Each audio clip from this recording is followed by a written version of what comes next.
Hey guys, स्वागत है आपका सक्सेस अपनेक्स्ट यूट्यूब चैनल पर। और 5000 plus mechanical engineering objective questions की सीरीज में हम डिस्कस कर रहे हैं मशीन डिजाइन को। और हम पहुंच चुके हैं 8वें लेक्चर पे। अगर आपने चैनल को सब्सक्राइब नहीं किया तो अभी इसी वक्त कर लो, बेल आइकन को प्रेस कर लो, टेलीग्राम चैनल को ज्वाइन कर लो। कुछ आपकी क्यूरीज हैं, कुछ सजेशंस हैं तो आप ईमेल भी कर सकते हैं हमको। Tearing resistance required to tear off the plate per pitch. ये पिछले वीडियोस में हम ये सारे फॉर्मूले ऑलरेडी देख चुके हैं कि अगर इस टाइप की कोई प्लेट है, ठीक है, तो ये जो प्लेट होगी ये आपको पता है 3 डायमेंशनल में होगी इस तरीके से। तो आपको इस प्लेट की थिकनेस कुछ देखने को मिलेगी। मान लो मैं इसे टी कह देता हूँ।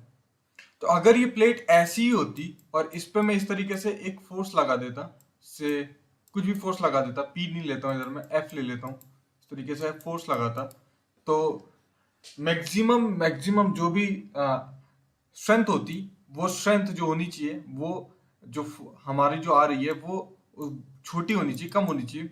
एफ बाय इसकी जो ये जो होती है, ये क्या होती है, पिच होती है, पी होती है, और इनटू थिकनेस के बराबर।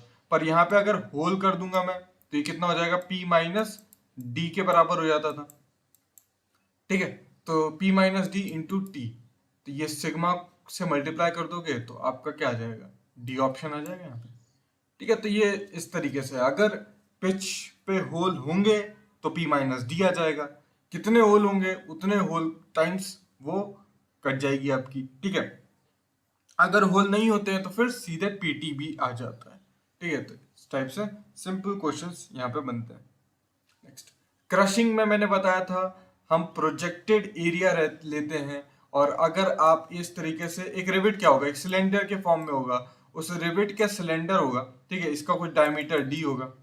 अगर आप इसका प्रोजेक्शन लेंगे तो आपको कैसा दिखेगा, एक रेक्टेंगुलर के माफिक दिखेगा।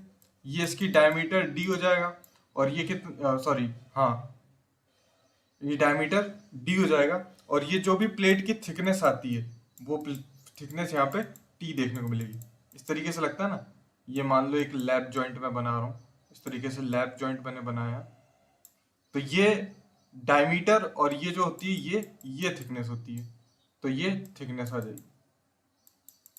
तो कितना हो जाएगा, जो भी फोर्स, जो भी सिग्मा है, वो एफ फोर्स अगर लग रहा है डिवाइडेड बाय किसके बराबर होगा, या कम होगा, आपके डायमीटर इनटू थिकनेस से एन मल्टीप्लाई कर देंगे नंबर ऑफ किस टाइप की रिपीटिंग है उसके लिए, ठीक है। तो आपका सी ऑप्शन करेक्ट हो जाएगा। ओके, 42 का क्या हो जाएगा, सी ऑप्शन हो जाएगा।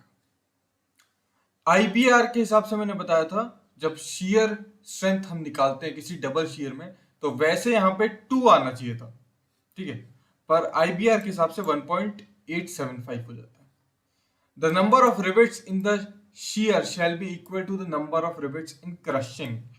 ये क्या बात हुई, मान लो एक लैप जॉइंट देखते हैं यहाँ पे, ठीक है। यहां पर अगर ऐसे रिवेट लगा होगा, यहाँ पे ऐसे रिवेट लगा होगा, यहाँ पे शेयर हो रहा है, ये सिंगल शेयर का केस है, तो यहाँ पे क्रशिंग भी एक आपको देखने को मिलेगी, है ना। तो जितने शेयर होते हैं उतने ही आपको क्रशिंग देखने को मिलती है, ठीक है। क्रशिंग भी उतनी ही होती है जितने आपको शेयर देखने को मिलेंगे, तो ये राइट हो जाएगा। आप डबल शेयर बना के देखोगे तो उसमें भी आपको डबल शेयर देखोगे तो डबल क्रशिंग भी देखने को मिलेगी, ठीक है। The strength of the riveted joint is equal to, मैंने बताया था जिसमें भी PT PS PC, tearing strength, tearing force जो जिससे आपकी प्लेट टीयर हो जाए, या शेयरिंग फोर्स जिससे रिवेट शेयर ऑफ होके फेलियर हो जाए, उसका क्रश हो जाए, उस में से जो भी सबसे कम वैल्यू होगी उसको हम स्ट्रेंथ दे देते हैं, नाम दे देते हैं रिवेटेड जॉइंट की स्ट्रेंथ का नाम। अनरिवेटेड अगर प्लेट है, उसके अंदर रिविट ही नहीं है, तो फिर मैंने आपको बताया था सिग्मा टी टाइम्स पीटी हो जाएगा, ठीक है, अभी हमने देखा था। अगर एफिशिएंसी कैसे निकालते हैं, तो इसमें से जो भी लीस्ट होगी divided by P, sharing strength जो होगी, टीयरिंग स्ट्रेंथ जो होगी, पी जो होती है वो टीयरिंग स्ट्रेंथ हो जाती है आपकी प्लेट की, ठीक है। तो उससे निकाल लेते हैं अनरिवेटेड के केस में, ठीक है, अनरिवेटेड केस। टीयरिंग एफिशिएंसी क्या होती है, तो टीयरिंग एफिशिएंसी का फॉर्मूला होता है 1 माइनस डी बाय पी, और ये वैल्यू आपको कितनी दी हुई है, 50% यानी 1/2। तो डी बाय पी की value, ratio of diameter to pitch, वो आपका भी सी 0.5 आ जाएगा। आईबीआर के हिसाब से efficiency of the double riveted butt joint with the double cover strap is equal with should be कितनी होती है? तो याद रखना 80 से 90% होती है, कुछ आईबीआर ने बताई हुई है। According to IBR the efficiency of triple riveted butt joint, triple riveted butt joint के केस में क्या होता है? ट्रिपल रिवेटेड, ओ सॉरी, इधर 149 का सी होगा ये, ठीक है, सी होगा यहां पर, और ट्रिपल ट्रिपल रिवेटेड के केस में 80 से 90 के बीच में होती है, ठीक है। अगर एक ट्रिपल रिवेटेड बट जॉइंट है with double strap of unequal width is to be design for the boiler, एक ट्रिपल रिवेटेड बट जॉइंट हमको बनाना है जिसमें डबल स्ट्रैप्स होंगी आपकी। किस तरीके से होगी? एक ये बट जॉइंट हमको बनाना है, ठीक है, ये इस तरीके से बट जॉइंट हमको बनाना है, और यहां पर एक स्ट्रैप ऊपर आएगी, एक स्ट्रैप नीचे की तरफ आएगी, ठीक है। Triple riveted butt joint with double strap of unequal width unequal है। Pitch of the rivet in the outer row is double the pitch in the inner row and zigzag riveted is proposed. Pitch जो है वो आपके outer रो में double है, inner रो में आपकी उसकी आधी होगी ऑब्वियसली। तो इनमें से कौन सा आपका करेक्ट होगा? कौन सा आपका करेक्ट होगा? तो इसमें जो आपका सही ऑप्शन बनता है वैसे तो डी बनता है। तो इसमें क्या होगा? 5 रिवेट्स पर पिच लेंथ होंगी आपकी, जिसमें से 4 डबल शेयर होंगी और एक सिंगल शेयर इस केस में आपको देखने को मिलती है, ठीक है। अब बात करते हैं बॉयलर जॉइंट की। तो बॉयलर जॉइंट में आपको 2 जॉइंट देखने को मिलेंगे, एक लॉन्गिट्यूडनल जॉइंट होता है, एक सर्कमफेरेंशियल जॉइंट होता है, ठीक है। सॉरी। तो लॉन्गिट्यूडनल जॉइंट कौन से होते हैं? मान लो ये सिलेंडर है, ठीक है। सिलेंडर आप कैसे बना रहे हो? एक आपके पास रेक्टेंगुलर शीट थी, उसको आपने इस एंड को इस एंड से जोड़ दिया, ठीक है। तो ये इस तरीके से जब सिलेंडर बनेगा और यहां पे ये जॉइंट आएगा, तो यहां पे आप अगर रिवेटिंग कर दोगे इस तरीके से, ठीक है, इसे कहेंगे लॉन्गिट्यूडनल जॉइंट। लॉन्गिट्यूडनल जॉइंट किसको? तो ऑब्वियसली ये लॉन्गिट्यूडनल जॉइंट क्या है? डायमीटर कंट्रोल कर रहा है। जितना भी डायमीटर रहेगा, मान लो आपने यहां से इन दोनों को जोड़ दिया तो इतना डायमीटर मिलेगा, थोड़े आगे से जोड़ोगे ज्यादा मिल जाएगा। तो लॉन्गिट्यूडनल जॉइंट जो है वो डायमीटर को, आपकी डायमीटर को कंट्रोल करेगा एक तरीके से। और यहां पर हम बट जॉइंट यूज करते हैं। बताया बट जॉइंट कैसा होता है? 2 कवर प्लेट यूज करते हैं, मतलब एक कवर प्लेट अंदर रहेगी, एक कवर प्लेट बाहर रहेगी, और बट आपका पीछे में रहेगा। सर्कमफेरेंशियल जॉइंट कैसे होंगे? मान लो आपके पास यही सिलेंडर था, आपको इसको लंबा करना है, ठीक है। तो आपने एक और सिलेंडर, सॉरी, एक तो आपके पास ये सिलेंडर था इस तरीके से, अब इसकी लेंथ और चाहिए, तो आपने क्या किया? एक और नीचे सिलेंडर लिया इस तरीके से। अब क्या करेंगे? इन दोनों को जोड़ देंगे, यहां से इन दोनों को जोड़ देंगे। किस तरीके से जोड़ेंगे? एक को एक के ऊपर चढ़ा देंगे, ठीक है, एक के ऊपर एक को चढ़ा देते हैं तो क्या हो जाता है? लैप जॉइंट हो जाता है। तो उस केस में हमको एक लैप जॉइंट मिलेगा, जिसमें एक रिंग जो होगी वो दूसरी ओवर पे ओवरलैप कर रही होगी अदर अल्टरनेटिवली। फिर इसके ऊपर नीचे ऐसा आ जाएगा, नीचे करना है तो फिर एक रिंग ऊपर एक नीचे, इस तरीके से। इंडियन बॉयलर रेगुलेशन के हिसाब से कुछ प्रोसीजर्स हमको होते हैं। तो मैंने आपको पहले ही बता दिया था कि जो हुक स्ट्रेस का फॉर्मूला होता है वो होता है PD/2T के बराबर, ठीक है। अगर ये तब केस में था कि जब यहाँ पे ये स्ट्रेस आएगी आपकी, ठीक है। पर मान लो कुछ एफिशिएंसी है, मान लो जो आपके रिवेट्स लग रहे हैं वो 50% ही लोड उनकी एफिशिएंसी है, ठीक है। हम ये फॉर्मूला तो 100% एफिशिएंसी के लिए था, मगर मान लो कि हमारी जो लोड, ये जो प्रेशर वेसल है, इसमें जो रिवेट्स लग रहे हैं उसकी जो एफिशिएंसी है जॉइंट्स की, वो आपकी कितनी है? वो आपकी सिर्फ 50% या कुछ भी एफिशिएंसी है। तो आप खुद सोच के देखो, उस केस में आपको क्या करना पड़ेगा? उस केस में हमको ये करना पड़ेगा, या तो हम थिकनेस बढ़ाएं, ठीक है, यानी कि अगर कुछ एफिशिएंसी है ना, तो उस केस में क्या होगा कि ये जो लिमिट है ये लिमिट है, ये जल्दी पहुंच जाएगी, जल्दी रीच कर जाएगी।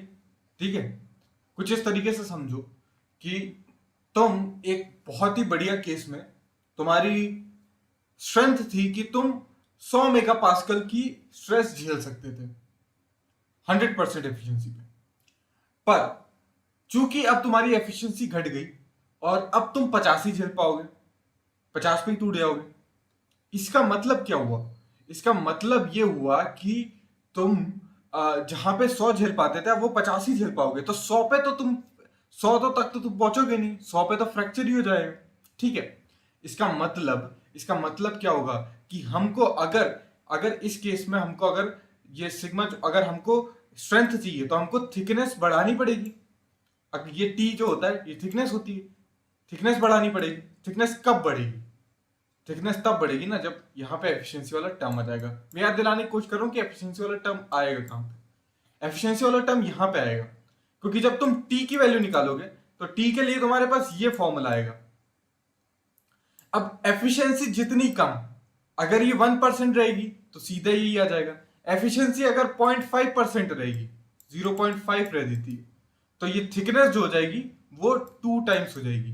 तो ये एफिशिएंसी याद रखना नीचे आता है। कई बार लोगों को यही कंफ्यूज हो जाता है, सर एफिशिएंसी, यही भूल जाते हैं कि एफिशिएंसी ऊपर आएगी कि एफिशिएंसी नीचे आएगी। तो एफिशिएंसी नीचे आती है। ठीक है, ध्यान रखना, ये थिकनेस का फॉर्मूला होता है। कुछ पॉइंट्स है वो भी देख लेते हैं। The thickness of the boiler shell should not be less then 7 mm। कितना भी आप कम प्रेशर दे रहे हो, कैसा भी बॉयलर बना रहे हो, 7 mm से कम थिकनेस की आपकी एफिशिएंसी थिकनेस नहीं होनी चाहिए। और एफिशिएंसी अब यहाँ पे वो लिखा है, जो क्वेश्चन हमने सॉल्व किया ना, यहाँ पे लिखा हुआ है double riveted double strap of equal width की जो butt joint is from efficiency कितनी रहेगी? 70 to 83% रहती है।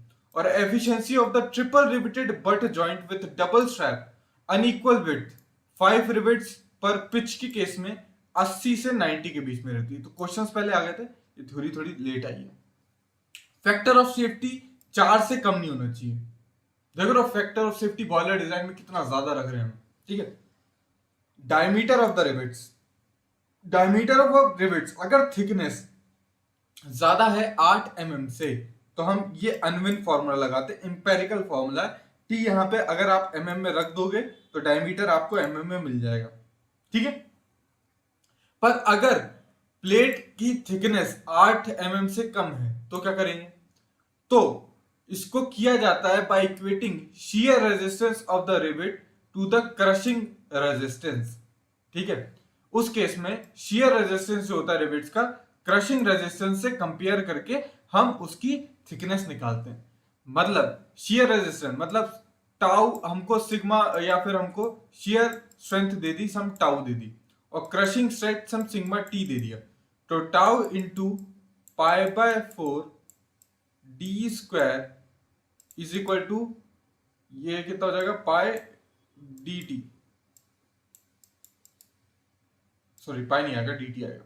ठीक है, इस फॉर्मूले को यूज करके हम डायमीटर फिर निकाल लेते हैं। ठीक है, थिकनेस हमको पता है, यहां से एक डायमीटर से ये डायमीटर चला जाएगा, और फिर हम क्रशिंग में ये वाला फॉर्मूला लगा के, पाई नहीं आएगा हमें। ठीक है, यहां से डायमीटर निकाल लेंगे, ये पाई ये। ठीक है, तो इसको इधर ले जाओगे पूरा मटेरियल, तो आपको डायमीटर के फॉर्म में इक्वेशन बन जाएगी, इससे निकाल लेंगे। इंडियन स्टैंडर्ड्स के हिसाब से डायमीटर जो रिवेट होल का होता है वो लार्जर बनाया जाता है basic size of the rivet से। ये तो मैं पिछले वीडियो में ही बता चुका हूं। अगर 1 mm लार्जर फॉर रिवेट्स के लिए आपका जो डायमीटर हो सकता है वो इस तरीके से हो सकता है। तो यहाँ पे डायमीटर्स दिए हुए हैं, और कितना ज्यादा बनाया जाएगा ये दिया हुआ है। Pitch of the rivets is obtained by equating tearing strength to shear strength. Pitch कैसे निकालते हैं? पिच हम टियरिंग स्ट्रेंथ को शियर स्ट्रेंथ से करके कंपेयर करके निकालेंगे। ठीक है, it should not be less than 2D, 2D से कम नहीं होना चाहिए। ठीक है, पिच मैक्स कितनी होती है? CT plus 41.28 mm। C और A जो है यहाँ पे, C जो है वो कांस्टेंट। ठीक है, okay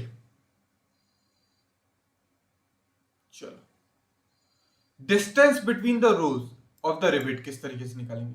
for equal number of rivets in more than 1 रो, अगर इक्वल नंबर ऑफ रिवेट्स हैं, एक से ज्यादा रो हैं, तो उस केस में लैप और बट जॉइंट में जो भी होगा, the row of the rivet should not be less than 2D से कम नहीं होना चाहिए, ठीक है। और इस तरीके से जिगजैग के केस में ये वाला फॉर्मूला दिया हुआ है। Thickness of the bird strap कैसे निकालेंगे, ठीक है, उसके भी रूल बताए हुए। अगर जो 10 mm से तो कम थिकनेस होनी नहीं चाहिए, ठीक है। और फॉर अगर अनइक्वल विड्थ है, ठीक है, अनइक्वल विड्थ के केस में आपको ये दो फॉर्मूले यहां पे देखने को मिलेंगे। मार्जिन जो है वो हम पहले डिस्कस कर चुके हैं, 1.5D लेते हैं। एंड से लेके जहां से पिच ये रिवेट्स चालू होते हैं उसके बीच का जो डिस्टेंस होता है वो 1.5D मार्जिन उसे कहते हैं। लॉन्गिट्यूडनल जॉइंट जो होते हैं वो डायमीटर को कंट्रोल करते हैं, ठीक है। Use to get required diameter B52 का B। सर्कमफरेंशियल जॉइंट्स लेंथ एक के बाद एक दूसरा हमको सिलेंडर जोड़ना है तो हम सर्कमफरेंशियल लगाएंगे। अलोंग द सर्कमफेरेंस हम जॉइंट देंगे, ठीक है। For longitudinal joints in the boiler the type of the joint used. Longitudinal के लिए मैंने आपको क्या बताया था, but joint with double cover plate, ठीक है, ये हो जाएगा बी ऑप्शन। फिर अगर सर्कमफरेंशियल जॉइंट है तो फिर उस केस में एक लैप जॉइंट बनाते हैं जिसमें एक रिंग दूसरे पे ओवरलैप करती है, ठीक है। अकॉर्डिंग टू IBR, ठीक है, अगर जो बॉयलर की थिकनेस है यहाँ पे T आएगा, ये T जो है वो ग्रेटर देन 8 mm है, तो क्या करते थे फिर, तो हमारे पास अनविन का फॉर्मूला था D = 6√T के बराबर, ठीक है। तो इनमें से कोई सा भी यूज नहीं करेंगे। पर अगर लेस देन 8 mm होती है तो फिर क्या कर रहे थे हमने ये देखा था कि शियरिंग स्ट्रेंथ से हम क्रशिंग स्ट्रेंथ को कंपेयर कर रहे थे, तब जाके हमारा निकला था, ये क्या निकला था, डायमीटर निकला था। पिच के लिए क्या करते थे, पिच के लिए हम टियरिंग स्ट्रेंथ को कंपेयर करते थे, ठीक है।